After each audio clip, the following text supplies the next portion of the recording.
여러분 반갑습니다. 오늘 날씨가 정말 춥네요. 그래도 정치권의 핫한 이슈들은 여전했는데요. 자, 여의도 넘어 TV 오늘 월요일에 닭간다 경민정 시작해 보도록 하겠습니다. 오늘 고수들의 정치해부쇼 닭간다 이 아주 새로운 이 컨셉에 저도 한번 들어와 보고 싶었어요. 월요일에 김규기 앵커랑 같이 격주를 하다 보니까 이게 잘 포인트 맞히기가 어려웠는데 이번 주에 딱 이분들을 만날 수 있게 되었습니다. 자, 한 분 한 분 소개해드리겠습니다. 정은혜 전 민주당 의원, 손수조 국민의힘 미디어 대변인, 이경선 개혁신당 조직부총장. 어서 오십시오. 네, 반갑습니다. 네, 반갑습니다. 세 분은 어떻게 색상을 맞춰오셨네요? 오늘 약간 비슷하게 필이 통하셨나 봐요. 항상 그러는 것 같아요. 네, 보면. 지난주에는 어떤 색상이었지? 지난주에도 그냥 그때는 모던하게- 파란색, 빨간색 뭐 이런 식으로 단색으로 갔었나? 색상으로 단색으로 좀. 이렇게 했다가 그만큼 날이 추워져가지고 지금 다들 이제 약간 톤다운하면서 가을스러워졌어요. 네. 추워졌을 뿐이다 추워. 오늘. 네. 아 좋습니다. 제가 그래서 와 이 여전사 컨셉 너무 새롭고 좋았는데 오늘 저도 함께 들어오다 보니까 이 댓글이 이렇게 시작이 되네요. 경민정까지 아지매들의 수다 컨셉인가요? 이렇게 좋습니다. 하는데 동치미 같으쇼. 예, 이렇게 좀 시원하게 정치의 속사정도 한번 풀어보고 여성의 눈으로 이야기할 수 있는 것들도 있을 것 같고요. 다들 또 정치 경험이 있는 분이시니까 아주 속속들이 이야기를 들어볼 수 있을 것 같습니다. 먼저 요거부터 좀 소개해드리고 할게요. 제가 오늘 울산에서 새벽에 올라왔는데 3시 50분에 일어나가지고 6시 차를 탔어요. 그래서 아침에 와가지고 사무실에 앉아있는데 조금 잠이 이렇게 오는 거예요. 근데 얘를 먹으니까 잠이 확 들어갔어. 좀 드셔보세요 일단. 야, 네, 맛있었어요. 아침에 사가지고. 이게 경북 사과예요. 얘가 과즙이 맛있다. 끝내줘요.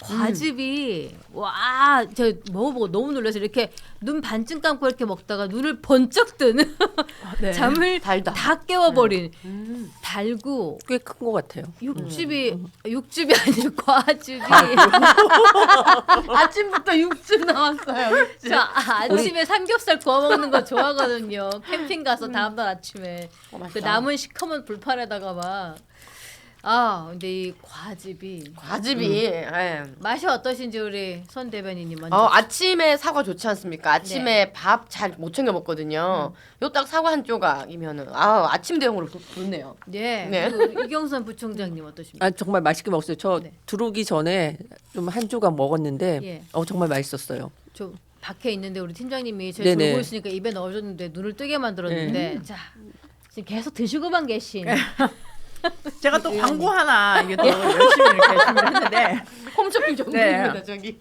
일단 정말로 신선하다고 해야 되나요? 굉장히 신선하고 진짜 과즙이 톡톡톡 이렇게 쏟아지는 게 아삭아삭 씹히는 맛도 있습니다. 제가 요새 다이어트를 하고 있거든요. 근데 이제 뭐 살을 뺀다는 개념보다 이제 나이가 드니까 이제 체력적으로 좀 관리를 하고 그래서 음식을 굉장히 관리를 많이 하는데 특히 사실 가장 좋은 음식은 뭐냐면 가공하지 않은 음식을 먹는 거예요. 고기도 그냥 고기 그대로, 과일도 과일 그대로 이렇게 먹는 건데 특히 사과 같은 경우는 저도 아이한테는 하루에 한 번씩은 꼭 먹으려고 해요. 뭐 장도 좋고 그리고 뭐 지방 흡수 억제도 되고 그리고 보니까 이게 면역력도 굉장히 좋아진다고 합니다. 그리고 저는 대한민국에 태어난 게 요즘 너무 감사하다는 생각이 드는데 사시사철 변화되는 나무를 볼 수 있다. 그리고 사시사철 다양한 그 제철 과일을 먹을 수 있다라는 겁니다. 그래서 이 과일 꼭 한번 사셔서 드셔보시면 너무 좋을 것 같습니다. 거의 앵커 수준이에요. 그러니까요. 이거는 그 홈쇼핑의 쇼호스트가 아니고 홈쇼핑의 앵커 수준의 발언을 노리시는 것 같아요. 네, 해주셨습니다. 이거 아주 깔끔한 진행 감사하고요. 자, 오늘 사과의 주산지 경북의 높은 지대에서 수확한 아주 많은 햇살과 그 차가운 바람과 그 경북의 눈서리를 함께 체험한 자연에서 태어난 사과. 자, 이른 아침에 수확하고 꼼꼼하게 포장해 당일 배송해 드리는데요. 와, 정말 맛있습니다. 대한민국 최저가 한번 도전해 볼까요? 5kg 한 박스 39,900원 무료 배송해 드리도록 하겠습니다. 와. 자, 인터넷 주문이 힘드신 분은 전화번호 알려드릴게요. 아래 자막으로도 좀 보여주십시오. 1551-5280번 1551-5280번 여의도몰에서 주문 가능하시고요. 저희 네이버 검색창에 여의도몰 검색하시면 나옵니다. 저희가 준비하고 있는 상품들 아주 엄선해서 정말 맛있고 질 좋고 가격 아주 합리적인 가격으로 여러분께 선보여드리고 있으니까 이렇게 또 선택해 주시면 어차피 올 가을에 사과 한번 먹어봐야 되겠다 생각하셨다면은 여의도몰에서 구매해 주시면은 저희가 방송 만들면서 큰 힘이 됩니다. 많이 함께 해주셨으면 좋겠습니다. 자, 그럼 이제 오늘 본격적인 이야기를 좀 해볼까요? 우리 세 분의 정치 고수분들은 어떻게 지금 현 정치 상황을 보고 계시는지 하나하나 이슈를 파헤쳐 보도록 하겠습니다. 자, 먼저 첫 번째 이슈 가도록 하겠습니다. 자, 대장동의 항소 포기 관련해서 이 여파가 벌써 한 주 정도 이어지고 있죠.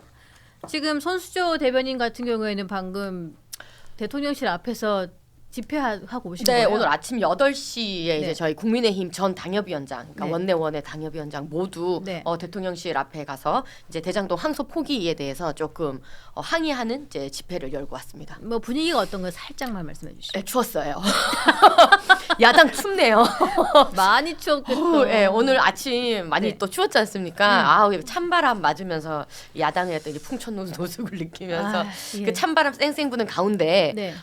이제 이 정말 이 대장동 항소 포기라는 이제 정말 아무도 예상 못하지 않았습니까? 사실 그 네. 전날까지만 해도 검사들이 항소를 포기할 거라고는 아마 아무도 예상 못했을 거예요. 아마 많은 언론에서도 이거를 뭐 대비하고 뭐 취재를 대비하고 있었다거나 예상을 했다거나 하는 거는 전혀 없을 정도로 정말 예상치 못한 이런 일이 생겼는데 이거에 대해서 국민의힘은 이제 국정조사 그다음에 특검까지 가야 되는 것이다. 이 7,800억이라는 정말 상상 초월의 이 금액이 범죄 수익이 고스란히 그 범죄자들에게 각이 생겼는데 네. 이거 가만히 보고 있을 수 없다는 거죠. 이렇게 찬바람이 불던 눈이 오든 비가 오든 지금 저희 내일도 나갈 겁니다. 네. 모레도 나가고 이번 주 계속 지금 아침에 나갈 예정이거든요. 이게 또 한파가 몰아칠 네, 텐데 너무 그래서 고생 많이 하시겠네요. 대통령실 앞으로 가서 목소리를 높일 예정입니다. 예, 지금 장외 집회가 또 한창인 가운데 여러 가지 이야기 잠시 후에 또 나눠보도록 하고요. 자, 대장동 항소폭이 조금 더 면밀히 들어가 보면은 지금 그래서 이 항소폭이 이 안건으로 국정조사를 하자. 그리고 아니다. 이거는 특검감이다. 라고 해서 여야의 의견이 좀 대립이 되고 있어요. 그래서 이 국정조사가 막판 협의가 될 것으로 보이는데 이게 여야 합의로 국정조사가 될 거라고 혹시 생각하시나요? 아니면은 민주당에서 그냥 일방적으로 의석수가 많으니까 좀 밀어붙일 수 있는 상황인가 어떻습니까? 네, 뭐 사실 합의라는 것 자체가 지금 상황에서는 굉장히 좀 어려울 걸로 보여지긴 합니다. 왜냐하면 너무나 지금 극단적으로 갈등을 지금 유지하고 있는 상황인데 저는 근본적으로 대장동이라는 이 사건에 대한 여야의 관점이 좀 많이 다른 것 같긴 해요. 그래서 이제 이번에 그 대장동 판결이 나긴 했지만 분명히 그들은 죄인입니다. 그리고 죄에 따른 처벌을 받아야겠죠. 하지만 이것을 이재명 대통령과 그 측근들에게 계속 좀 연결을 하려는 그런 시도가 있었던 게 아닌가라는 생각이 드는데 그 부분에 대해서도 사실 여야가 극명하게 좀 차이를 드러내고 있기 때문에 사실 이 부분에 대해서 좀 합의가 이루어지기는 어려울 것 같습니다. 그럼에도 불구하고 저는 야당 쪽에서도 사실 진실을 파헤치고 진실이 무엇인가 좀 이런 관점으로 접근을 하는 게 좋지 않을까 싶습니다. 요즘 보면 약간 전체적으로 좀 자기가 보고 싶은 것만 본다. 저는 그런 생각을 좀 많이 하거든요. 그래서 이런 부분에 있어서도 조금 우리가 냉정하게 객관적으로 바라보는 시선도 필요하지 않을까 싶습니다. 그럼 민주당에서 생각하는 진실은 어떤 거를 말씀하시는지? 일단은 그 대장동 사건과 관련해서 그 판결을 당한 사람들, 그래서 그 처벌을 받아야 하는 그런 사람들, 또 유동규 내외 그 일당들은 사실 법에 의해 처벌을 받아야 하는 것이고 그 당시에 이재명 성남시장이었지만 분명히 법원의 판결에서도 성남시장은 알지 못했다라는 게 있었기 때문에 이것을 가지고 계속적으로 이재명 대통령과 연결을 시키고 연관성을 부여한다는 것, 그리고 자꾸 좀 제가 생각하기에는 좀 논리적으로는 이해가 되진 않는데 그런 부분에서 오히려 그 검찰이라든지 사법부, 재판부에게 자꾸 압력을 가하는 거, 이것이 저는 오히려 사법부의 독립성을 훼손하는 게 아닌가 싶은데요. 재판부 이번에 검사 측에 압력을 가했다는 그런 의혹이 있는 거잖아요. 네. 민주당 쪽에서 네. 법무부 장관이. 그러면은 그 진실이라는 게 뭐 이재명 대통령이랑 어떻게 연결 짓는 것보다는 지금 현 상황에서 대장동 일당들에게 너무 특혜를 주는 거 아니냐, 뭐 너무 편드는 거 아니냐 이런 의견이 좀 있지 않나요? 네, 그 부분은 저도 충분히 공감을 합니다. 네. 그리고 또 국민 여러분들도 그렇게 보실 수 있을 거라고 생각을 해요. 근데 일단은 저는 기소 자체가 초반에 이제 이재명 대통령과의 그 연결성을 가지고 이제 좀 기소를 했던 것이 아닌가라고 해서 이제 민주당에서는 이제 조작 기소다 뭐 이런 얘기를 하기도 하는데, 저는 중요한 것은 지금 그 판결문에서 나왔을 때 1차적으로 기존에 검찰이 구형했던 것보다 더 높은 판결문이 나왔어요. 그리고 사실 검찰이 생각했던 금액 뭐 4천 몇 억에서 사실 400 몇 억으로 그 추징금 자체도 굉장히 줄어들게 됐죠. 그래서 저는 검찰이 처음부터 기소를 했을 때 어떠한 정확한 팩트를 가지고 사실을 가지고 했는가라는 것에 대해서 조금 의심이 들고, 그 부분에 있어서는 사실 항소를 포기한 것 자체가 이제는 뭐 외압이다 뭐 이런 식으로 얘기를 하는데, 항소 포기도 검찰이 스스로 결정을 한 게 아닌가. 물론 검찰 내부에서는 이제 뭐 문제들이 있겠지만 그렇습니다. 검찰도 공무원 아닌가요? 그래서 저는 그 부분도 좀 이해가 안 되는데, 만약에 과거에 우리가 뭐 전교조라고 하죠. 뭐 만약에 교사들이 그런 집단 항변을 하고 집단 반발을 하고 이랬을 때는 분명히 다 처벌을 받았거든요. 네. 그런 측면에서 봤을 때는 검찰의 이런 단체적으로 행동하는 것이 옳은가라는 것에 대한 좀 의문도 듭니다. 예, 그래서 항소 포기 관련해 가지고 여러 가지 일들이 많이 전개가 되고 있는데, 이경선 부총장님, 이 대장동 항소 포기 반발했던 검사장 전원에게 평검사 전보를 검토하고 있다라는 소리가 들려 어떻게 보십니까? 그러니까 금방 이제 우리 위원님께서 말씀하셨지만 자기가 볼 수 있는 것만 지금 본다고 하셨잖아요. 저희가 봤을 때는 본인이 하고 싶은 말만 하는 것 같아요. 다들 이 부분에 대해서도 오직하면 검사들이 다 그렇게 단체 행동을 할까라는 것을 생각해 봤을 때, 저는 그렇게 모두가 투명하다고 생각했으면 저는 국정감사, 특검 충분히 해야 된다고 생각을 해요. 안 할 문제가 아니라고 보거든요. 네. 그럼 각자 할 말씀들이 다 정리될 거라고 생각이 되고, 모두가 납득할 수 없는 일이 행해졌기 때문에 모두가 납득할 수 있게끔 다 나오셔서 그걸 정리를 해야 될 필요성이 있다. 사실이 있는 그대로 이제는.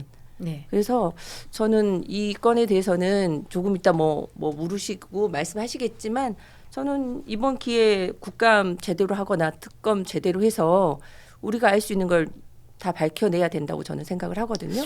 이게 지금 정치적으로나 형식적으로나 법적으로 굉장히 저는 충분 조건을 갖췄다고 봐요. 그래서 저는 이번 기회에 그렇게 답답하시면, 여야가 다 할 말이 많으시니까 지금 같은 말만 계속 되풀이하시잖아요. 그럴 필요 없이 명명백백하게 밝히는 게 지금 현재 할 수 있는 행위들이라고 생각합니다.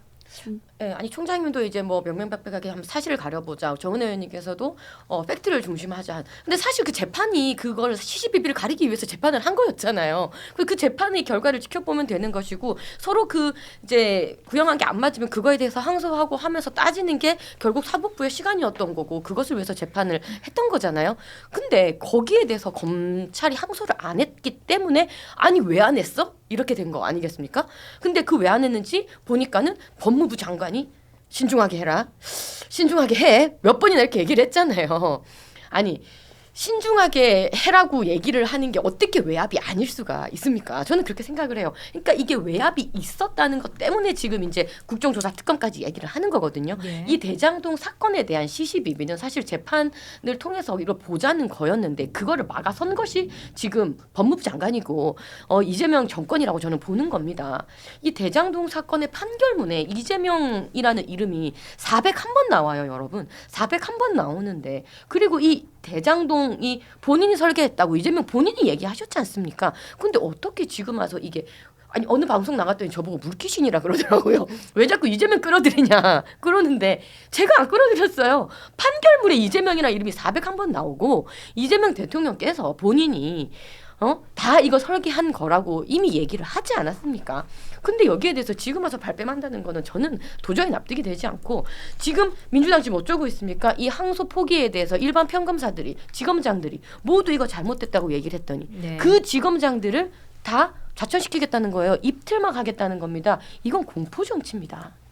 지금 그래서 항소 포기 여파가 반영이 좀 된 건지 이재명 대통령 지지율이 54.5%로 항소포기 논란이 일어나고 나서 3주 만에 하락세를 보이고 있어요. 전주보다 2.2%가 하락했고 서울 지지율 49.9%, 중도층 지지율 2.3%가 내려간 상태고 민주당은 3년 연속 상승해서 46.7%, 국민의힘은 2주 연속 하락해서 34.2% 이렇게 수치가 나오고 있네요. 일단은 대통령 지지율이 좀 항소포기 논란이 그 에이펙 효과 다음에 좀 상승세를 봤다가 항소포기 논란으로 인해서 하락세를 보이고 있게 되는 것 같은데, 근데 이게 의원님 이게 평검사로 검사장 전원 지금 그러니까 20명 중에 18명이 민주당의 표현을 빌자면은 항명을 하고 있는 거잖아요. 네, 평검사 전보 이렇게 하게 되면 대통령 지지율에 더 나쁜 영향을 주지는 않을까요? 저는 이거 자체도 뭐 당장은 뭐 평검사 전보가 되고 안 되고 뭐 이런 걸 떠나서 이제 우리가 공무원 조직을 한번 보자는 거죠. 네. 그래서 이재명 대통령님께서도 말씀을 하셨지만 이제 뭐 잘한 사람한테는 상을 주고 잘못한 사람에게는 벌을 준다. 뭐 이런 식으로 지금 말씀을 하신 거 아닙니까?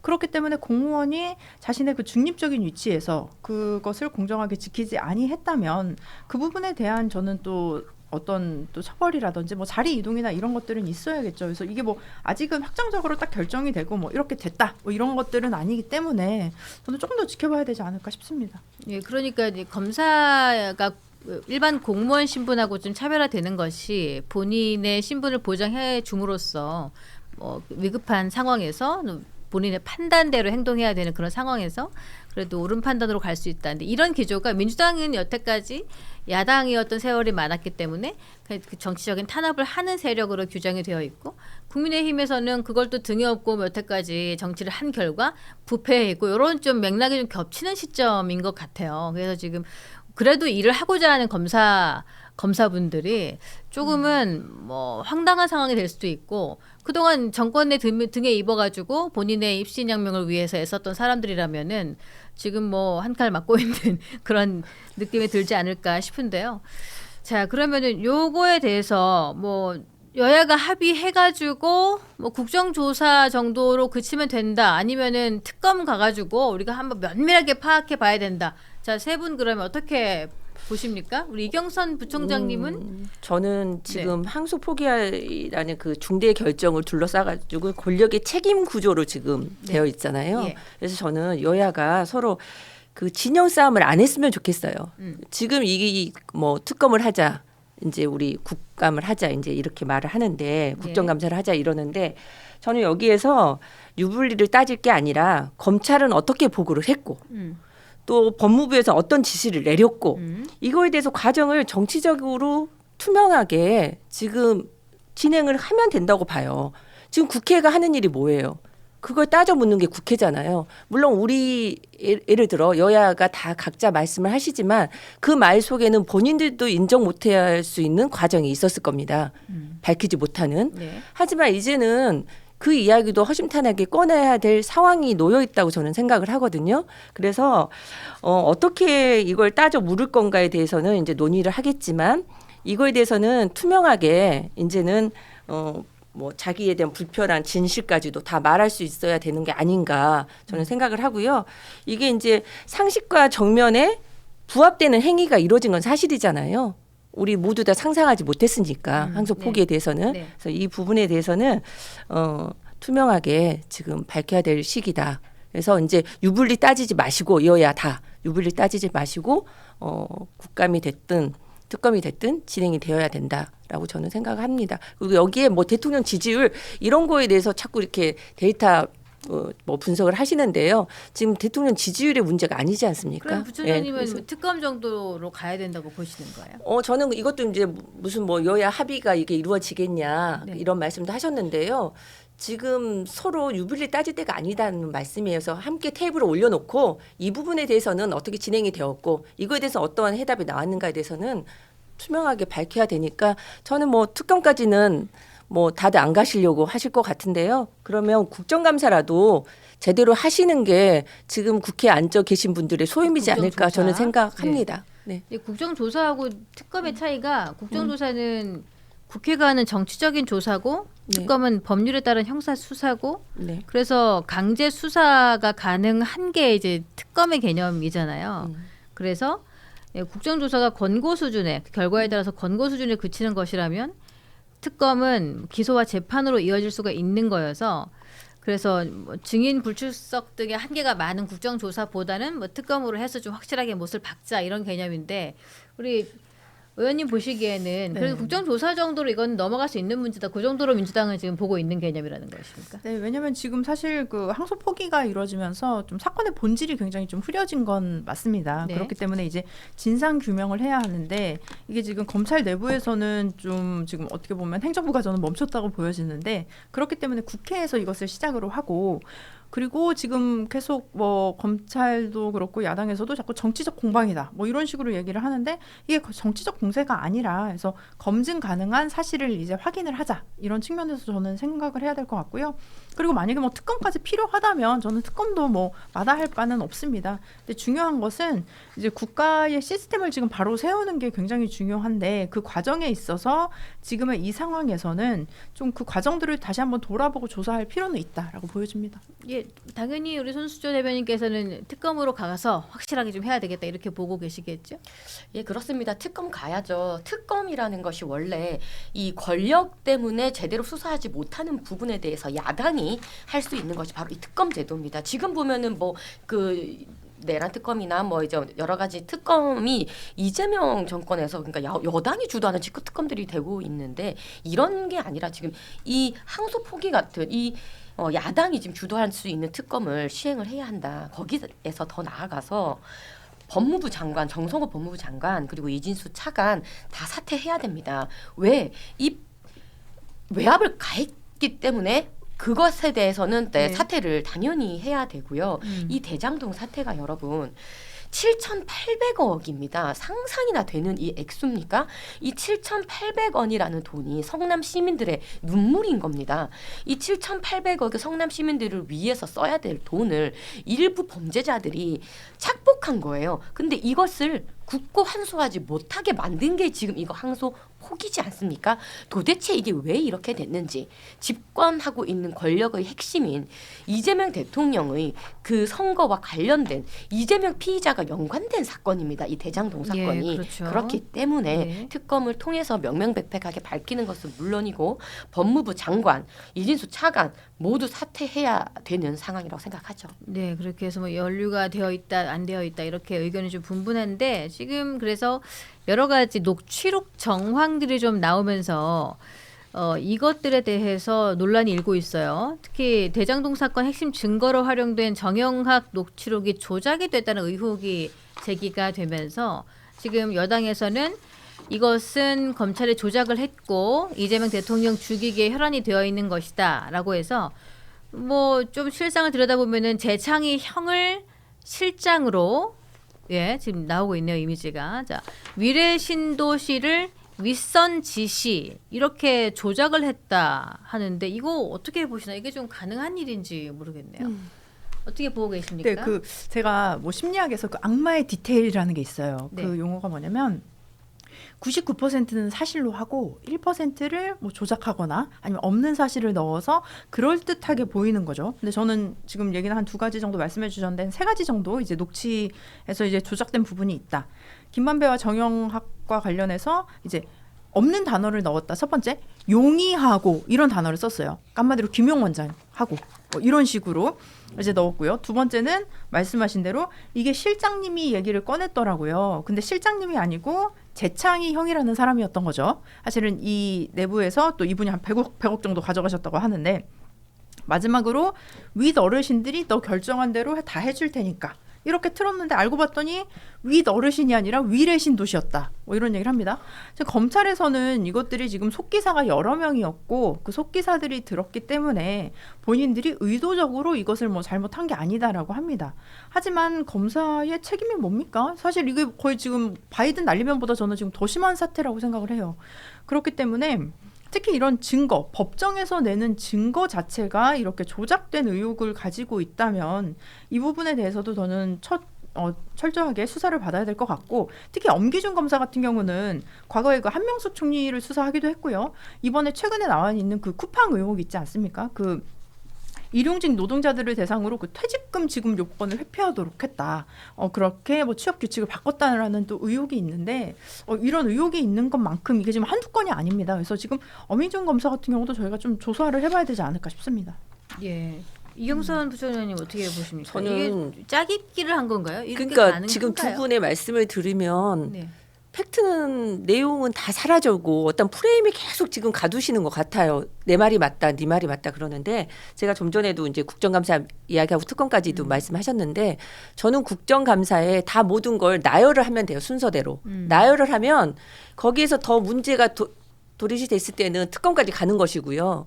또 어찌됐든 현 대통령께서는 지금 재판 중이시잖아요. 그거 본인이 예전에 하셨던 말씀이 있어요. 대통령도 재판을 받아라.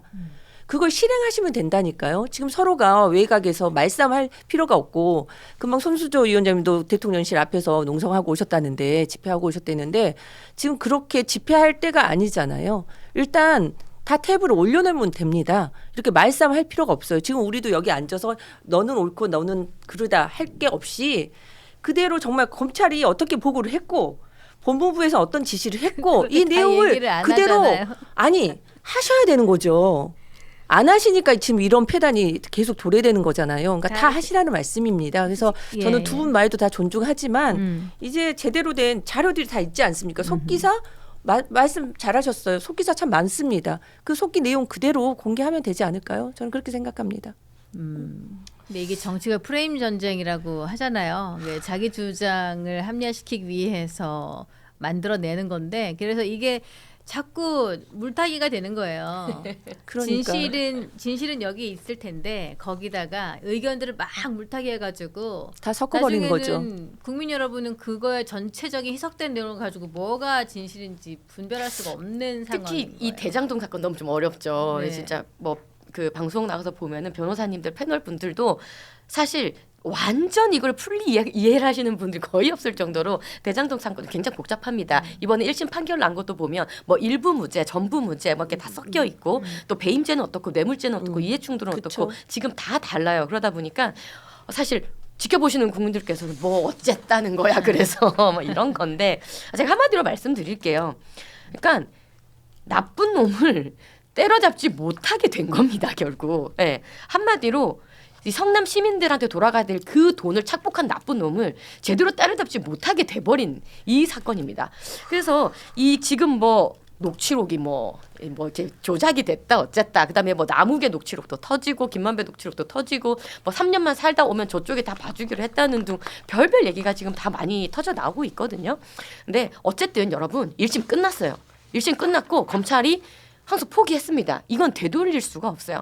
되돌릴 수가 없기 때문에 1심에서 나온 형량 이상으로 가지도 않을 거고, 이제 7,800억이라는 돈을 추진할 수 없게 됐습니다. 뭐 민사로 뭐 그때 정성호 법무부 장관께서 민사로 하면 된다 이렇게 얼버무리셨는데, 그 지금 2070원 민사도 묶어놓은 거는 민사로 된다는 주장을 민주당에서 하고 있는 처음엔 상태입니다. 하셨었는데 이제 안 됩니다. 그리고 지금 남욱 어떻게 나오는지 보세요. 돈 달라고 하잖아요. 당장 내놓으라고. 남욱은 지금 본인 추징금은 영원 아닌가요? 영원이기 때문에 묶였던 그 1,000억 그 자기가 그 수익금으로 받을 수 있는 게, 그러니까 지금 묶여져 있는 그 돈을 풀어서 받을 수 있는 거죠. 그럼 그 돈을 받아서 땅을 사든지 건물을 사든지. 묶인 금액 중에서 내 돈 댈라 네, 이런 예. 얘기입니까? 그래서 만약에 사버리면요, 그거 민사에도 못 받는 겁니다. 그래서 민사를 못 하는 거거든요. 그러니까 끝난 거예요. 되돌릴 수 없어. 근데 지금 뭐 국민의힘이 지금 데모할 때냐 이 말씀하셨는데, 저희도 의회 가서 의회 민주주의 하고 싶어요. 근데 맨날 지금 쪽수로 밀리고 지금 만들어주지 않습니까? 협치가 안 되기 때문에 밖에 나가서라도, 대통령실 앞에 나가서라도 지금 이렇게 하는 거예요. 그렇죠. 요게 우리가 첫 번째 이슈로 대장동 항소 포기, 이 내용을 가지고 거의 한 일주일 정도. 맞아요. 근데 이제 성남시에서도 이제 이 건에 대해서 이제 고민을 하신 것 같아요. 성남시장님께서도. 그래서 우리가 그 각 구의 재개발 재건축 사업도 이렇게는 안 가는 거거든요. 그래서 이게 민간 사업이었어요. 저는 성남시가 좀 더 적극적이면 성남 시민들과 함께 큰 해결을 물꼬를 트이지 않을까라는 좀 생각을 해봅니다. 거기는 성남시장님께서 성난 시민들과 함께 네네. 정신적 피해 요구까지 이제 1인당 100만 원씩 해서 10만 명 서명을 지금 받고 있다고 하네요.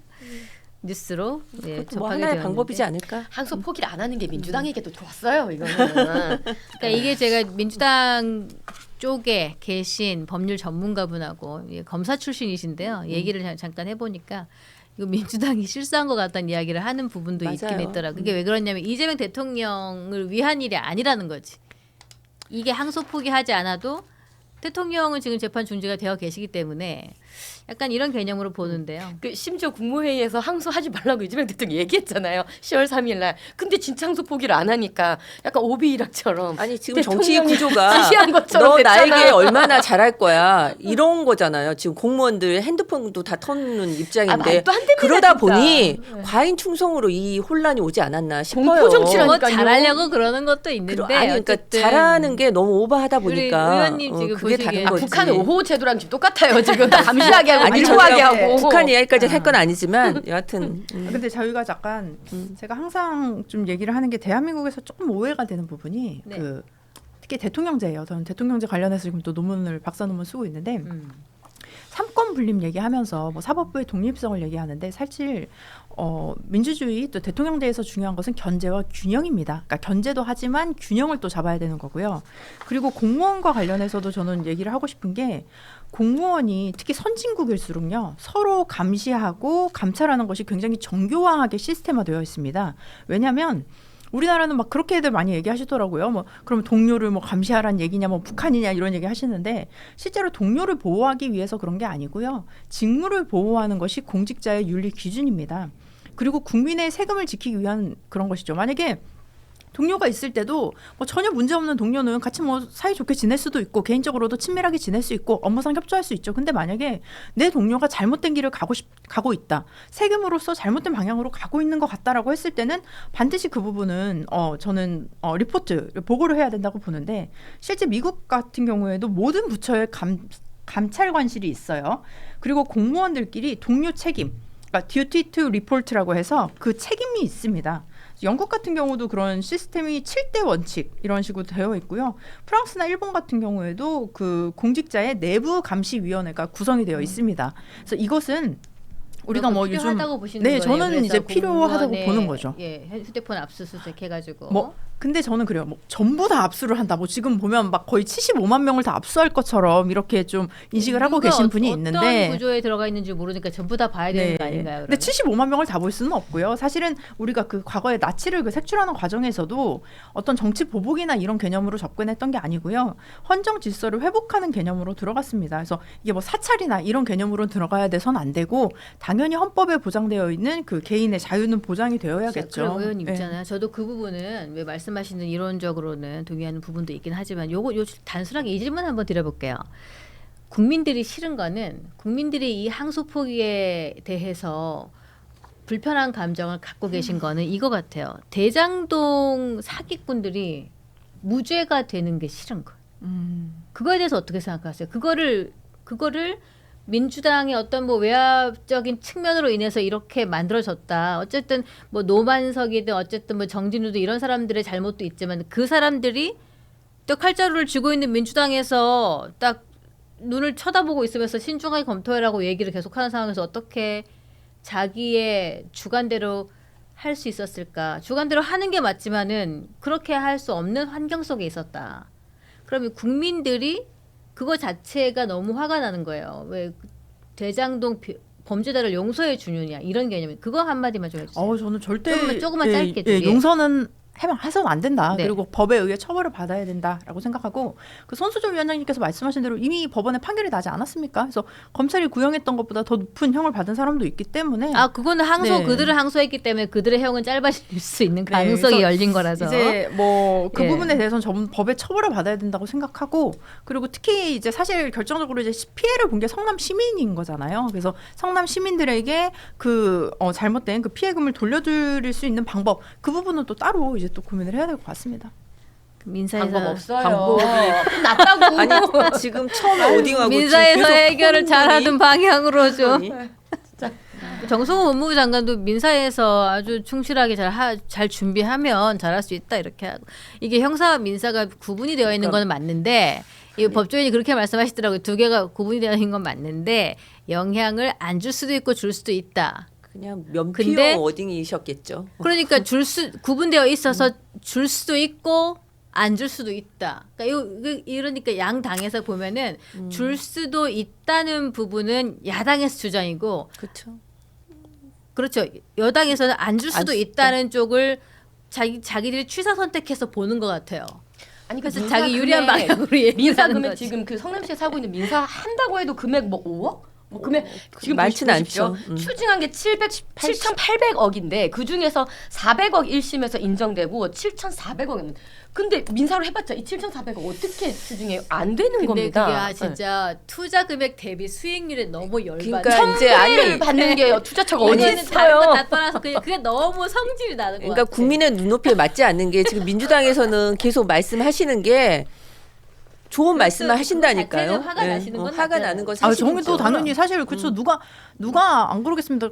솔직히 말하면 무슨 뭐 몇 억 내가지고 몇 천억 받으면 누가 근데 사실은 이 사람들은 범죄자들 맞고요. 그 대장동 일당들 그런 거 많은데 사실은 이 부분에 대해서도 이제 부당이득 반환 청구라든지 뭐 손해배상 청구 뭐 이런 부분에 있어서 그러니까 받을 수 있는 몰수 민사로 할 수 해주세요. 있으면 그쵸. 다 뺏어와. 그치. 진짜. 맞아 저는 이거는 1원이라도 다 받아내야 된다. 이분들이 네. 3.5억 투자해서 잘 생각하네. 7,800억 벌었잖아요. 강남 부동산 집중 쇼핑했단 말이에요. 이 사람들이 감옥에 있는 동안에도 몇십억씩 오르는 거야. 이거 국민들이 이거 그게 진짜 화가 나는 거지. 계속 왜 부동산- 이해가 안 되는 일인 거예요. 부동산 투자해놓고 감옥에 앉아가지고 삼시세끼 우리 세금으로 밥 먹으면서 박해는 부동산 가격이 계속 천정부지로 올라가는데 우리는 지금 몇 대가 먹고 15억 살아. 서민 아파트 한 채 사기 어려운 사람들이라서 아, 저는 서민도 나는 난민? 나는 뭐지? 난 서민도 안 돼. 뭐 저 이러고 난타선을 타야 되는 사람이 여기 있습니다. 이제 지방 화가 살다 나시고. 보면은요 아파트도 안 이거는 그러면서 이제 모든 걸 다 규제 완화하면서 또 좀 전에 의원님 말씀하셨듯이 공무원에 대한 이제 압박 수준까지 이렇게 가다 보니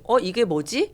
이렇게 가는 거고 그 전에도 우리 저 문재인 정부 때는 PC 봤다고 그거 사생활 부모가 자식의 PC를 보거나 핸드폰을 봐도 사생활 침해라고 하셨잖아요. 근데 이제는 부모도 아니고 혈연도 아닌 사람들이 모든 걸 들여다본다 하니 더 문제가 많은 것이고 또 어디나 자치구에 감사관실이 다 있어요.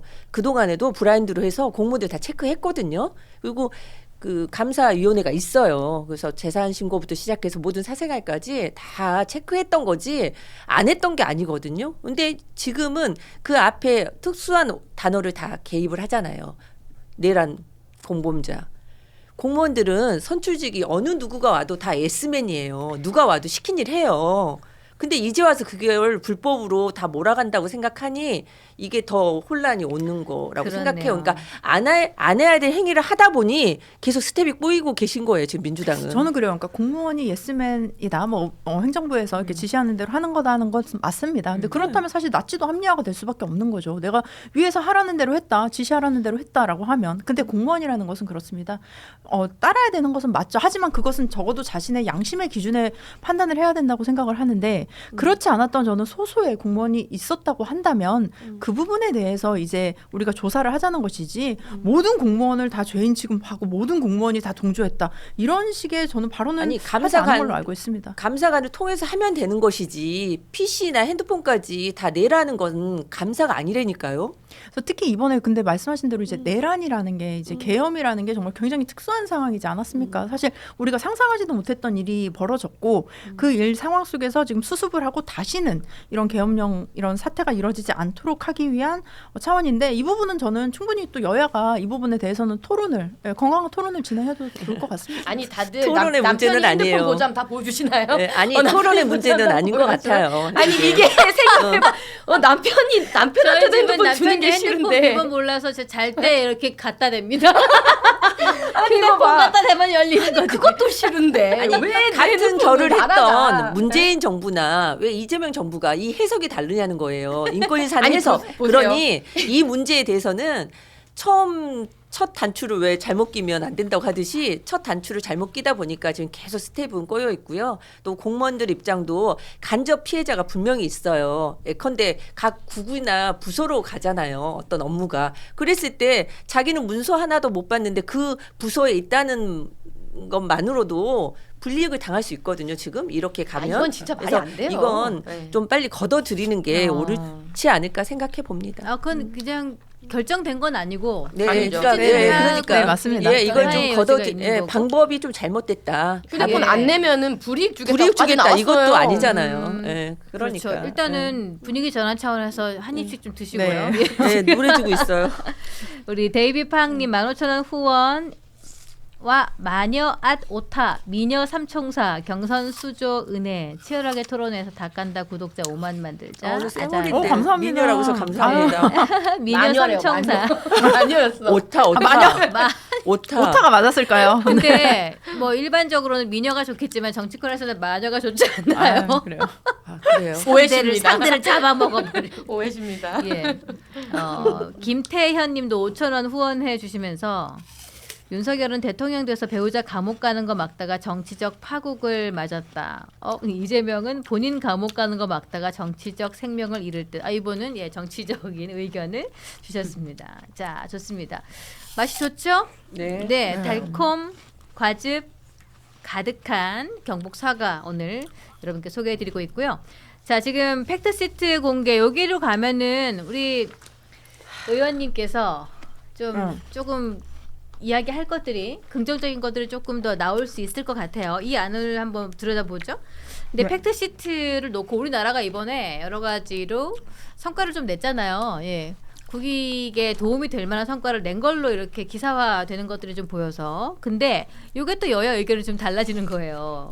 국익이다 또는 국익 시트다 그리고 국힘에서는 백지 시트다 굴욕 세트다 뭐 이런 식으로 이걸 또 반대 상황에서 공격을 하고 있는데 이 부분은 어떻게 보나요? 국익인가요? 백지인가요? 자 중립적인 입장에서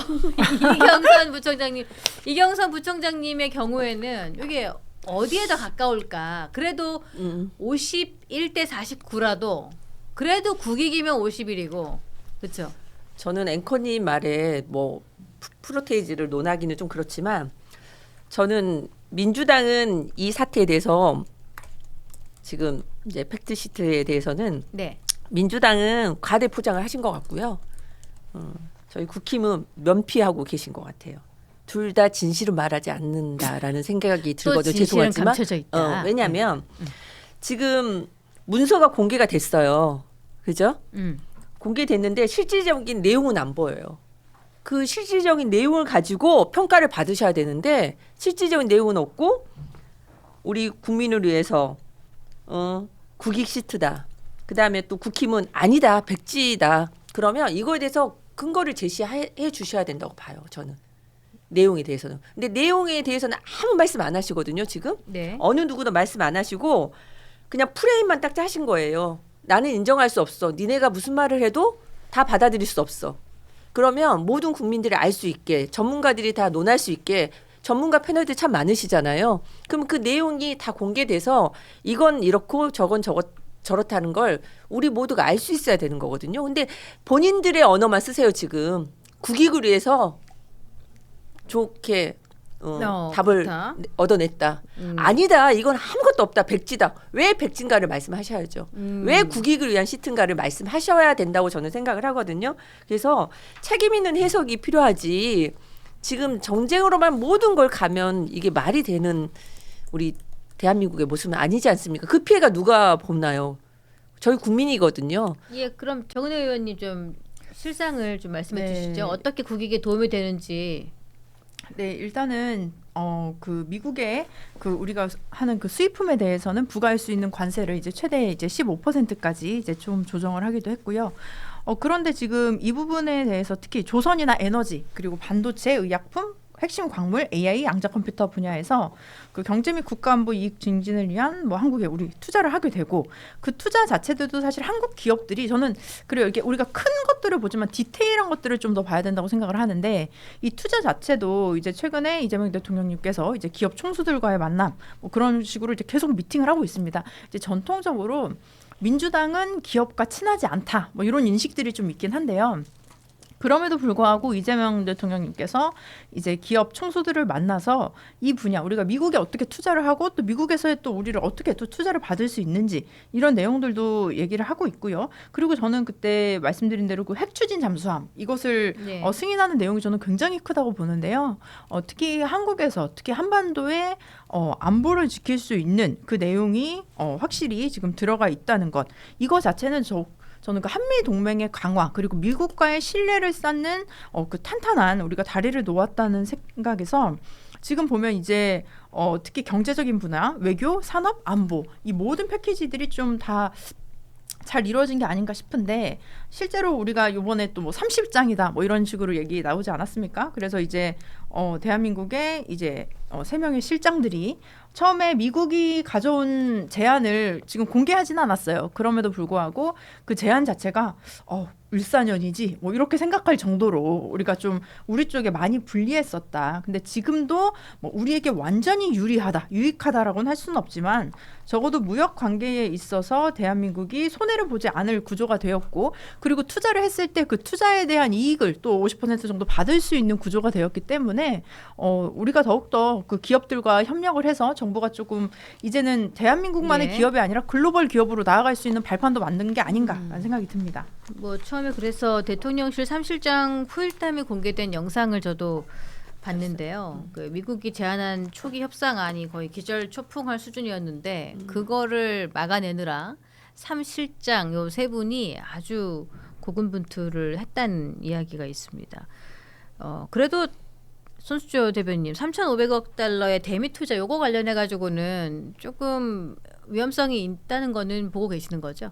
제가 하나하나 다 반박해 볼게요. 자, 일단 뭐 3실장 얘기 먼저 나갔으니까 3실장이 와가지고 진짜 너무나 힘들었는데 우리가 그나마 잘했어 이야기를 하고 싶은 것 같은데 그때 본인들이 그렇게 힘들었다고 할 때 돌이켜 보면 강선우 대변인이 강선우 맞죠? 누구지? 강유정 대변인. 야, 강유정 대변인이 합의서가 필요 없을 정도로 합의 잘 됐다고 그랬었잖아요. 국민 상대로 사기친 거예요. 사실은 3실장 얘기도 보면 그때 굉장히 힘들었다는 거잖아요. 이거 뭐 거의 을사의학 아닌가 할 정도로 힘들었다. 그랬는데 한편에서는 강유정 대변인은 국민들 보고 합의면 필요 없을 정도로 굉장히 잘 됐습니다. 이 사기친 거예요 국민한테. 첫 번째 그거 잘못됐고요. 자, 두 가장 번째. 초창기 이야기고 그렇죠. 그렇죠. 그러니까 지금 와서는 뭐 본인들 힘들었다고 얘기하지만 사실은 돌이켜 보면은 국민들을 상대로 매우 잘 됐다고 뻥을 치고 있었다는 거.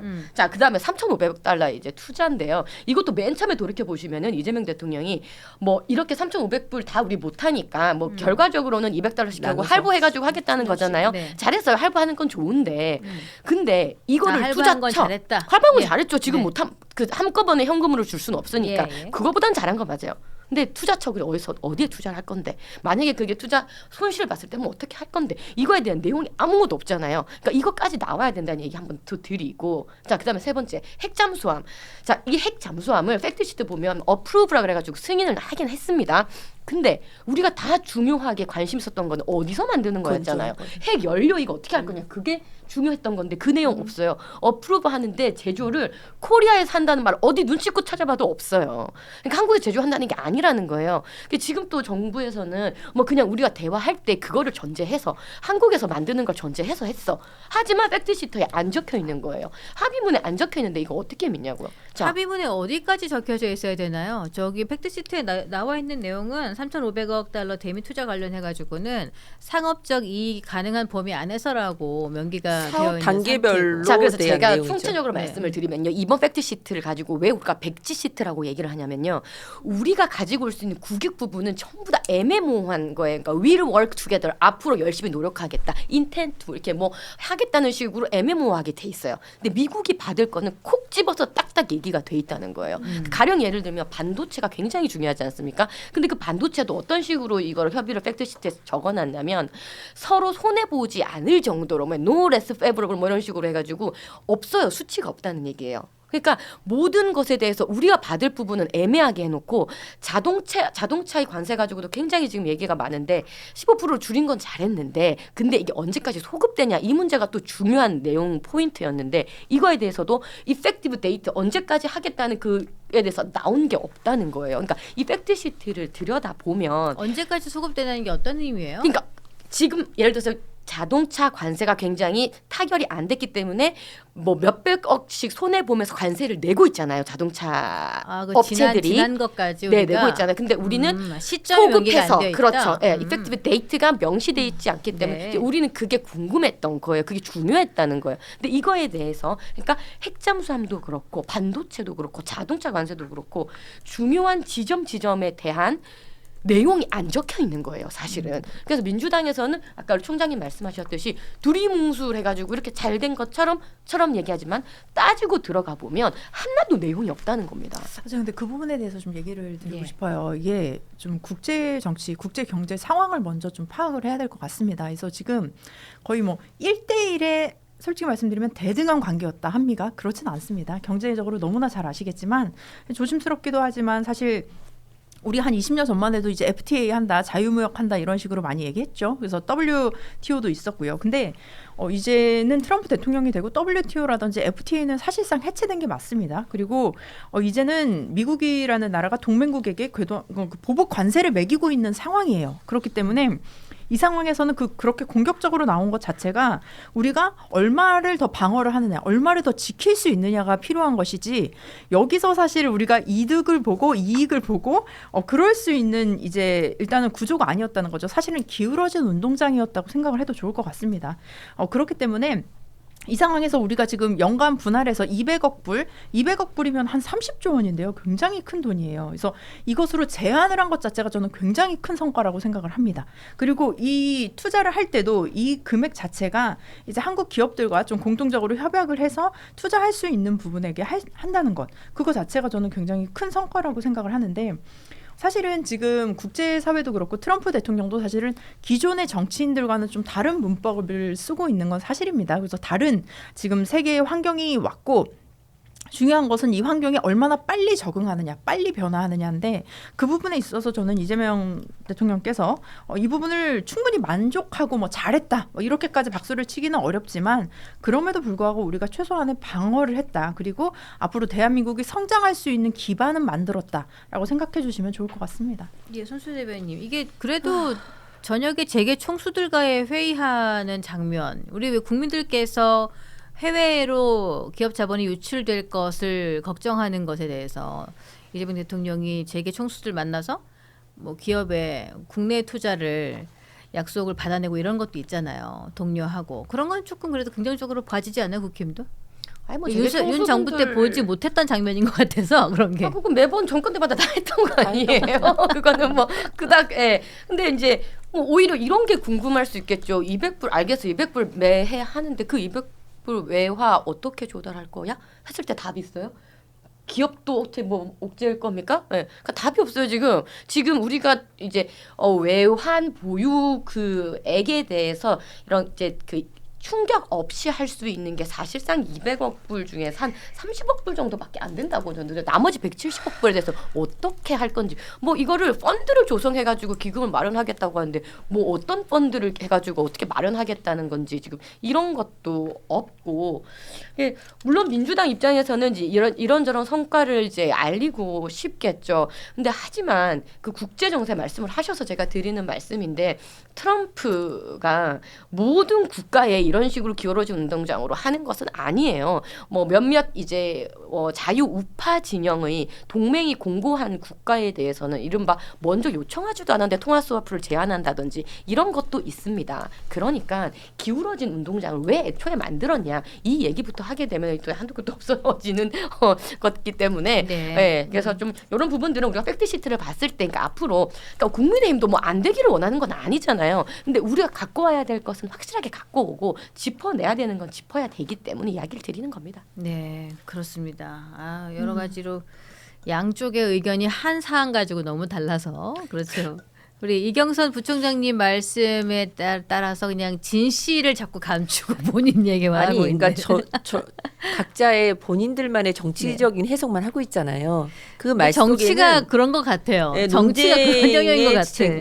겪어보니. 정쟁일 뿐이지 여기에는 국익도 국민도 없다는 생각이 들어요. 저희 당에서 본인 봤을 때는 자기 보전이라고요. 그러니까 그러다 예. 보니 예. 서로 이 상황에 대해서는 어떻게 풀어갈 것인가에 대한 고민을 하나도 없는 것 같아요 지금. 그래서 진짜 정치의 본질, 정치의 본령을 잘 지켜내려면은 정치적인 권력욕이 충만한 가운데 내가 없어도 된다는 생각이 같이 가야 돼요.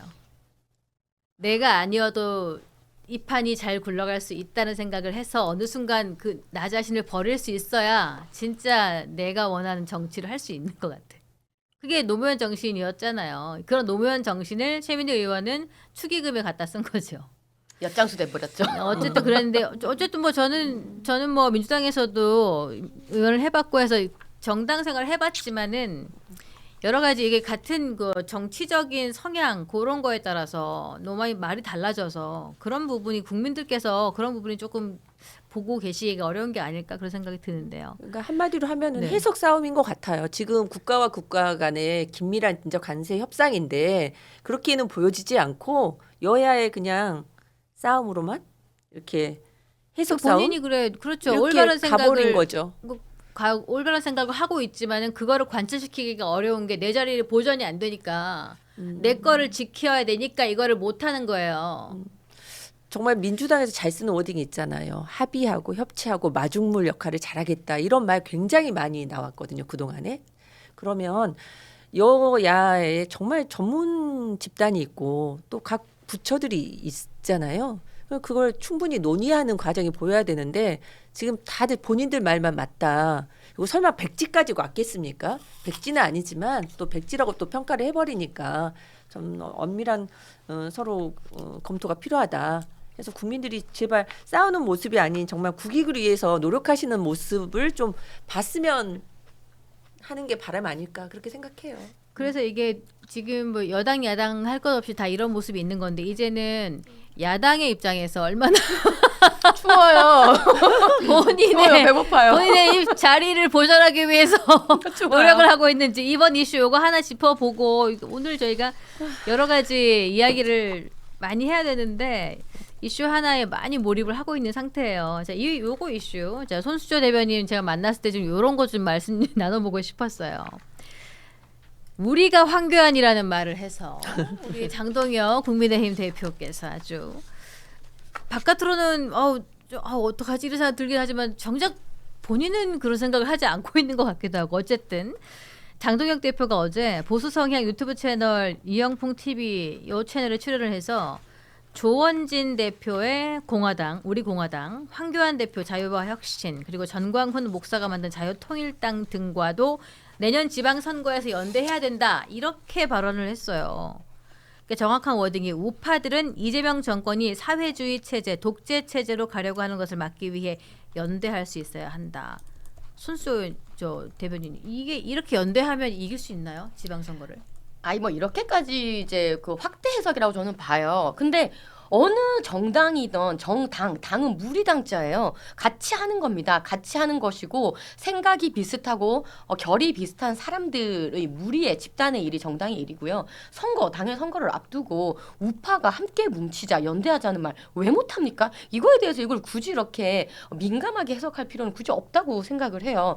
어쨌든 이 우파 전체의 연대라는 것은 이재명 독재 체제 지금 이 사법 체제 행정과 입법과 사법을 모두 틀어지고 공포 정치를 하고 있는 이 독재에 대해서 맞서 싸우자라는 하나의 단일 대우 우리의 이 명분이 있기 때문에 왜 합치자는 말을 왜 못합니까? 이거에 대해서는 굳이 그렇게까지 발작 버튼이 안 눌려줘도 된다. 좌파에서는 이렇게 생각을 하고요. 그리고 황교안이다. 아니 지금 황교안 대표 당연히 지금 영장 기각이 됐지 않습니까? 그러니까 말도 안 되는 특검에 이런 인권 유린과도 같은 압박에 항거하자. 우리가 그렇게 같이 인권 유린을 당하는 사람이다. 우리가 뭐 이 체포됐던 이진숙이다. 우리가 황교안이다. 뭐 우리가 또 누구죠? 뭐 이번에 또 추경호 원내대표도 지금 이제 영장 청구가 됐는데 뭐 이런 식으로 탄압받는 거에 대한 심볼로서 얘기를 한 것이기 때문에 이거에 대해서 그렇게 트집 잡을 일은 저는 전혀 아니라고 생각을 해요. 그러니까 요게 우리 내년에 지방선거가 네네. 붙어 있으니까 그 선거에 요 연대가 도움이 될까?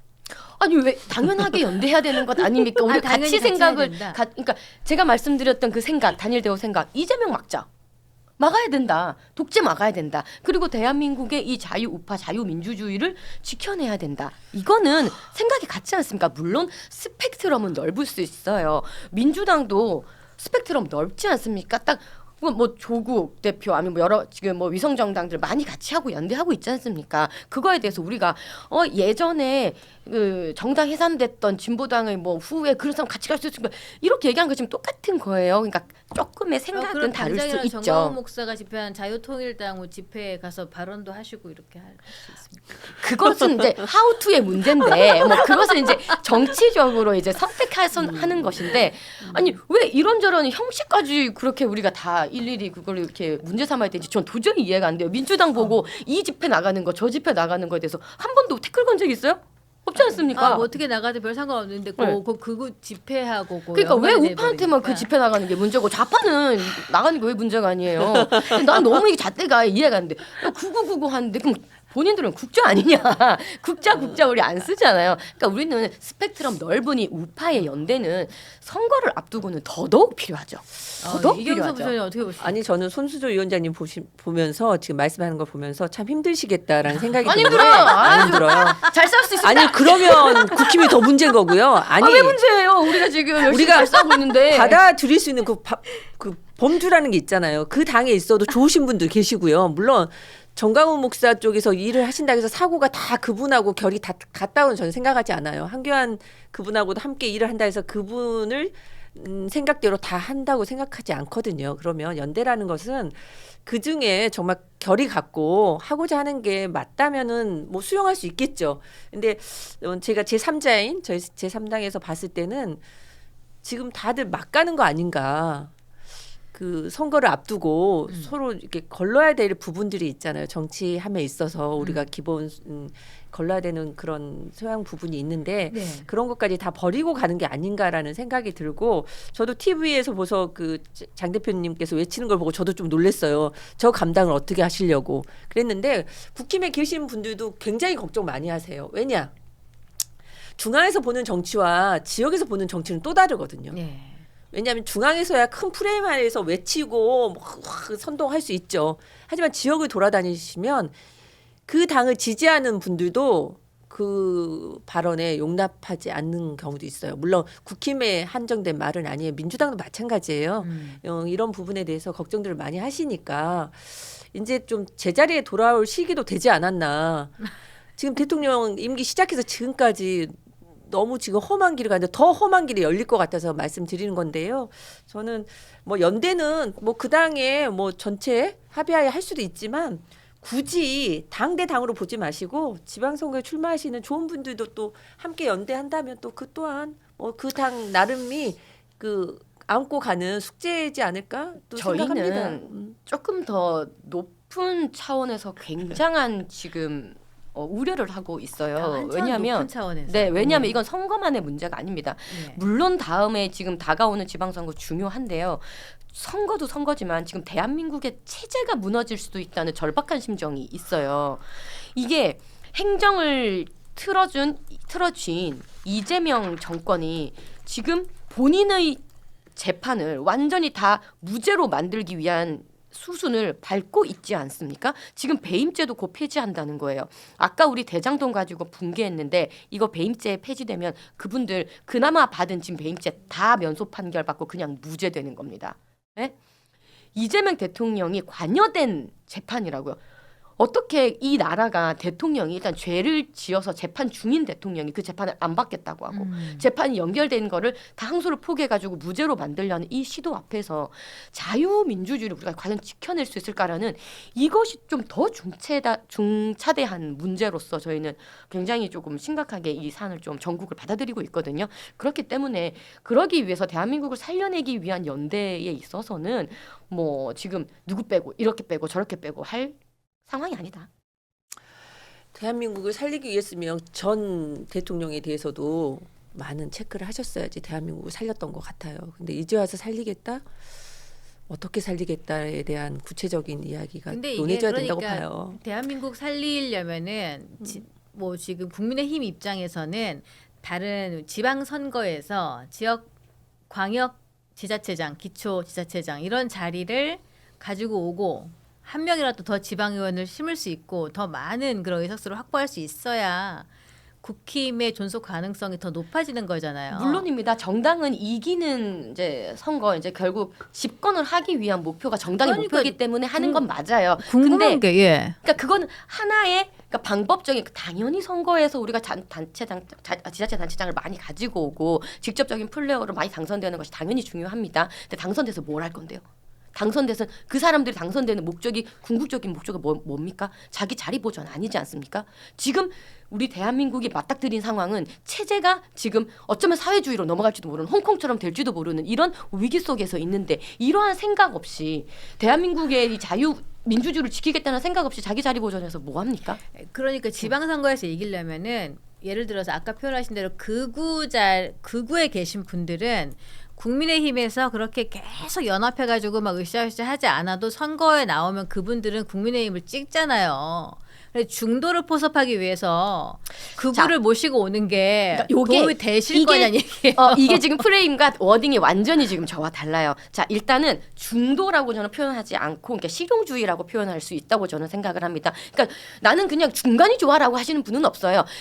이럴 때는 이쪽이 좋고 이럴 때는 저렇게 좋고 이런 정책은 저런 게 좋고 이렇게 하시는 분을 저는 현실주의자 실용주의라고 표현을 하는데 일단 이런 분들에게 우리가 매력적인 우파 정당이 되려면 어쨌든 우리가 잘해야 되는 게 맞고 우리가 단일 대우로 제대로 싸워내고 이재명 정권의 저 폭거를 제대로 막아낼 때에 이 중간에 계신 실용주의자 분을 많이 데리고 올 수 있다고 저의 해법 우리 국민의힘 해법은 지금 그렇습니다. 그렇기 때문에 그런 차원에서 연대라는 것도 필요하고 사실 극우라고 지금 또 이제 표현을 하시는데 강성 지지층일 수는 있겠죠. 민주당에도 뭐 최민희 뭐 이렇게 서영교 이런 분들 강성 이제이시잖아요. 그런 강성 분들도 우리 국민의힘의 강성 지지자 분들도 당연히 우리 당원이신데요. 당연히 대한민국 국민이신데요. 같이 가야 되는 건 당연한 겁니다. 같이 가야 된다. 아, 근데 저는 조금 이제 좀 염려스러워요. 특히 이제 그 장동혁 대표가 얘기를 한 게 황교안 대표 그다음에 정광훈 목사 그리고 이러다 뭐 전환길당 되는 거 아니냐 뭐 이런 비판들도 사실은 있는데 저는 항상 민주주의는 양날개 이제 보수와 진보와 보수가 함께 있어야 된다는 생각이고 저는 건강한 보수가 있었으면 좋겠습니다. 보수가 당연히 필요하죠. 건강한 보수가 있어야 되는데 지금도 아직까지도 뭐 부정선거를 주장한다든지 뭐 이런 분들과 저는 연대를 해야 하는 것이냐라는 게 국민의힘에 조금 조언을 드리고 싶은 게 실제로 국민의힘도 나중에 정권을 잡을 수 있는 정당 아닙니까? 그렇다면 국민을 바라보고 정당을 해야죠. 지금은 굉장히 소수의 자신들에게 그렇게 충성적으로 지지를 할 수 있는 사람들과만 함께 하겠다라는 생각밖에 보이진 않는데 이렇다면 여러 가지 문제가 생기는데 이제 확장성이 떨어집니다. 그리고 이제 국민 여러분들의 점점 신뢰를 잃어갈 수 있을 거라고 생각이 드는데요. 그렇기 때문에 이런 극우라고 하기엔 좀 하지만 정말 익스트림한 거잖아요. 굉장히 좀 상식을 벗어난 분노와 동원, 뭐 카리스마의 정치 이런 것들은 조금 거리를 두는 것이 저는 국민의힘에게도 앞으로의 미래가 조금 더 보이는 길이 아닐까 싶습니다. 그러니까 이재명 정부, 이재명 대통령이 잘못된 거 비판하는 거 좋은데요. 적어도 자신의 목소리, 그러니까 국민의힘이 더 잘해서 이렇게 더 잘할 수 있습니다. 이것을 국민에게 어필을 해야 하는데 지금 저는 국민의힘이 보여주고 있는 그 수권 정당으로서의 모습을 보이지 않고 있다라는 좀 염려가 됩니다. 개딸 끊어내세요 민주당은. 개딸 그럼 어떡할 건데요? 그렇죠. 이거 한번 여쭤볼게요. 자, 이거 마지막으로 있잖아요. 한동훈 대표가 이런 얘기를 하더라고요. 이 검찰 신분 보장을 해주는 게 필요할 때 칼을 꺼내고 자기 할 도리를 해라. 해야 되기 때문이다라고 뭐 방송에 나와서 그런 얘기 하던데 만약에 뭐 우리의 신분 보장이 어떤 형태인지 모르겠지만 신분 보장이 각자 된다 그러잖아요. 그러면 뭐부터 할까? 상대당한테 지적해 주세요. 신분 보장이 내가 될 때. 민주당에 그냥 뭐 어떤 자리가 있어. 근데 너 뭐 어떤 행동을 해도 너는 나중에 공천 줄 거니까 네 하고 싶은 대로 해. 자, 민주당에서 쏘는 거예요. 민주당에서 뭐 해야 돼요? 이재명 재판 재개. 민주당에서 이재명 재판 재개를 해야 된다. 그것도 자, 해야 돼요. 자, 대한민국. 오케이. 자, 그러면은 우리 저 정은혜 잠깐 의원님. 생각할 시간 주세요. 네. 아니 생각할 게 없고 저는 여기 앉아 있으면서 나 좀 전에도 정말 웃음이 나왔는데 여기 안에서도 지금 프레임 짜고 그렇게 가고 있는 것 같아요. 물론 필요해요. 재판 재개하셔야 돼요. 그러면 국힘에서는 국힘에서는 같은 소리인데 부정선거 그 이야기 안 하셔야 되는 것 같고요. 그다음 또 하나, 계엄을 해서 이렇게 됐잖아요. 개혁 잘못됐다 생각합니다. 그러니까 그렇게 하시면 돼. 그다음 부정선거도 더 이상 깊게 들어갈 내용이 아니라는 저는 거예요. 그거는 그 동의하지 아니 않습니다. 그래서 저는 지금 민주당도 재판 재개하시고 국힘도 그 두 가지에 대해서 명명백백하게 말씀하시면 이게 다 풀어질 숙제예요. 근데 다 자기에 대한 이야기는 하지 않으시고 남에 대한 지적질만 하시잖아요. 자, 그러면은 신분 보장해 드릴 테니까 개혁신당에서 네. 개혁신당에서 지금 손을 딱 잡으라 그러면은 황교안 정광훈 저희는 손 안 잡습니다. 안 잡어요. 네. 아니 오세훈 보수다운 보수가 사라졌기 때문에 저희 개혁신당이 탄생이 됐는데 아하. 보수답지 않는 보수들과 또 손을 잡아라? 만약에 해가지고 그건 아니잖아요. 개혁신당 의석이 막 생기면 내년 지방선거에 자, 신분 보장해 드릴 그럴 일이 없어요. 그럴 일이 없기 때문에 공하게 그냥 보여주기 시기로 손 잡을 거야 이렇게 하지 않을 것 같고요. 안할 거다. 네, 그럼요.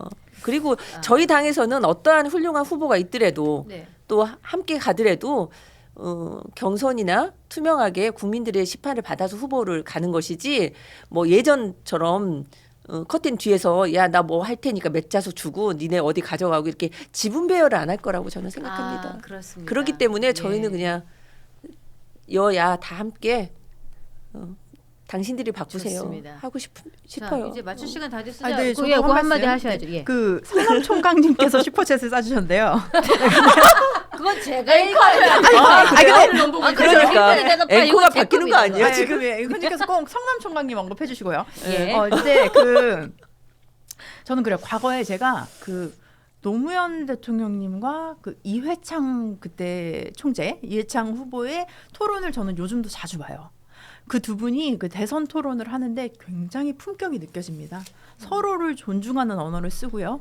그리고 각각 진보가 생각하는 보수가 생각하는 그들이 그리고 있는 대한민국에 대해서 너무 논리적으로 인간적으로 설명을 너무 잘해주세요. 그래서 그 부분을 보면서 저는 이게 정말 건강한 진보고 보수가 아닌가? 저는 박근혜 대통령이 과거에 잘했던 것 중에 하나가 천막 당사를 만들었던 겁니다. 근데 천막 당사가 보여지기 식으로라도 국민들이 보기에는 그들이 변하려고 하는구나, 노력하려고 하는구나 네. 라는 것을 인식을 했는데 지금의 국민의힘은 과거에 윤석열과 저는 처절하게 그 세력과의 단절을 저는 얘기를 해야 된다고 생각하고요. 그리고 앞으로 새롭게 나아가는 것, 계엄 세력과는 다르다라는 것들을 국민에게 그 믿음을 신호주는 것이 저는 굉장히 지금 필요하다고 봅니다. 천막으로 나가라. 그러니까 과거와의 단절, 윤 세력과의 단절, 그리고 윤을 끊어라. 네 맞습니다. 윤어게인 세력과의 단절, 그리고 부정선거 세력과의 단절, 그리고 나서 건강한 보수로 다시금 저희 정말 이건 재건축이 아니고요. 그냥 네. 아예 그냥 다른 곳에 다른 집을 다르게 새롭게 지어야 된다. 그리고 그렇게 하면 서로 각자의 상대 당의 지지율이 올라갈 수 있는 방법을 지금 말씀해 주셨어요. 여기는 윤어게인을 끊고 저기는 부정선거 그만하고 그리고 다른 당과 같이 합당할 생각 없고 같이 갈 생각 없고 연대할 생각 없고 여기는 이재명 대통령을 아니 재판 금방 우리 의원님 재개하고 말씀하셨는데 새로운 집을 지지율이- 둥지를 틀으래요. 그럼 저희 개혁신당 아닐까요? 둥지가? 그쪽으로 예 여러 가지 이야기 했는데 제가 그래서 아까 말씀하셨던 그 정은혜 의원님이 이야기 하려고 했던 요거 진짜 한번 읽어주시죠. 네, 성남 총각님 거 읽어주세요. 그래서 여기서 사실 저도 좀 인사이트를 받은 게 있는데 이재명 대통령이 여러 부분에서 문제가 많은 건 사실인데 윤 어게인을 외치면서 이재명 대통령을 지적하는 게 얼마나 효과가 있을지는 잘 모르겠습니다. 이렇게 말씀해 주셨어요. 그러니까 뭐냐면 그 스피커가 말을 할 때 윤 어게인이라는 것을 이거를 놓지 않고 이걸 잡고 있으면서 현재의 정부를 비판한다라고 했을 때는 어느 정도 이제 색안경이 씌워질 수밖에 없는 그런 상황이 될 수도 있을 것 같습니다. 예, 그 얘기 해주셨고 성남 총각님 그러면서 10,000원 후원해 주셨고요. 김어준도 좀 끊으라는 분이 올라옵니다. 예, KSTSU님 7,500원 후원 주시면서 이경선 부총장님 응원의 문자 감사합니다. 김해유상님 10,000원 후원. 개혁신당 양비론이 좀 불편하신가 봐요. 야, 무조건 양비론적인 생각보다 사안마다 다른 의견을 또 대안을 제시하지 못하는 고구마 100배라는 생각 하신다고. 다음에 더 날카롭게 한번 좀 해주시겠습니까? 근데 지금 알겠습니다. 양쪽 다 조금 문제가 있다는 말씀해 주신 건데. 그렇죠? 그렇죠. 근데 예. 그 말을 세게 하면 또 아침부터 그래서 부드럽게 부드럽게 좀 언어 순환을 하고 있는데요. 네. 네. 여기 유튜브 채널이니까 예, 공영방송스럽게 안 하셔도 될 것 같습니다. 네, 예. 알겠습니다. 네, 김혜의상님 또 1만 원 더 후원 주시면서 네 중요한 건 3,500억 달러 10년간 나눠준다. 이재명 정권 10년 유지되나요? 자체가 문제입니다. 하셨고요. 쌈발라님은 10,000원 후원. 대한민국이 이미 사회주의 국가로 들어가고 있다. 김태현님. 요거는 아까 읽어드렸어. 5,000원 후원 감사드리겠습니다. 후원 감사합니다. 예, 후원 감사드리고요. 네, 감사합니다. 예, 저희 여의도 너머 TV에서 여의도 몰 운영하고 있는데 앞에 여기 사과 맛있으셨죠? 네. 네, 여러분 상큼했습니다. 오늘 참석해 주신 세 분의 고품격 마녀 삼총사께서 정말 많이 왔어요. 미녀 아니고 우린 마녀였어. 그게 더 좋습니다. 예. 어. 예, 같이 걸로. 있으니까 저도 같이 확 빨려 들어가는 매력이 있으신 것 같습니다. 자주 모시고 싶습니다. 여러분 저희는 매일 오전 10시 반에 닭간다 프로그램 함께 하고요. 저는 내일 또 뵙죠. 여러분 고맙습니다. 네, 네, 감사합니다. 고맙습니다.